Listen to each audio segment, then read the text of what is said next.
Akibat perselingkuhan di TikTok, satu keluarga terseret kasus pembunuhan di Desa Jamintoro, Kecamatan Sumberbaru, Kabupaten Jember, Jawa Timur. 4 orang yang masih satu keluarga ditangkap Polres Jember.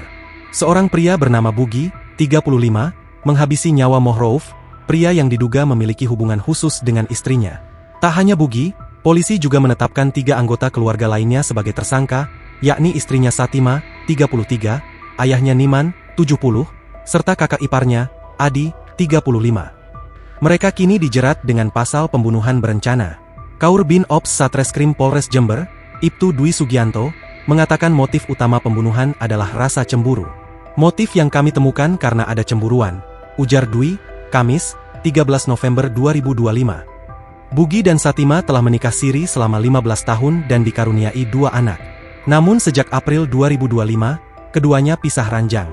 Satima ke Surabaya untuk bekerja, sementara anak-anaknya tinggal bersama Bugi di Jember. Di Surabaya, Satima berkenalan dengan korban melalui TikTok dan kemudian bertukar nomor WhatsApp pada September 2025.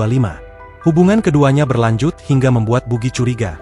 Karena curiga, Bugi sempat menghubungi istrinya pada 18 Oktober 2025. Bugi memaksa Satima pulang dengan mengirim video anaknya dipukul hingga menangis. Tidak tega, Satima akhirnya memutuskan kembali ke Jember. Satima sempat menghubungi korban untuk meminjam uang Rp150.000 untuk membayar ongkos perjalanan pulang ke Jember. Setibanya di Sumberbaru, dia menyembunyikan ponsel karena takut suaminya mengetahui hubungan gelapnya. Namun setelah Satima bertemu dengan suaminya, keduanya justru merancang pembunuhan.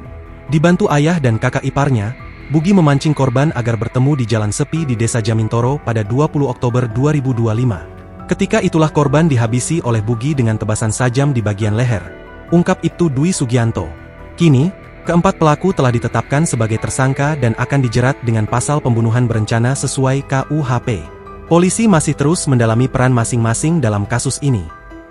Download Tribun X sekarang, menghadirkan lokal menjadi Indonesia.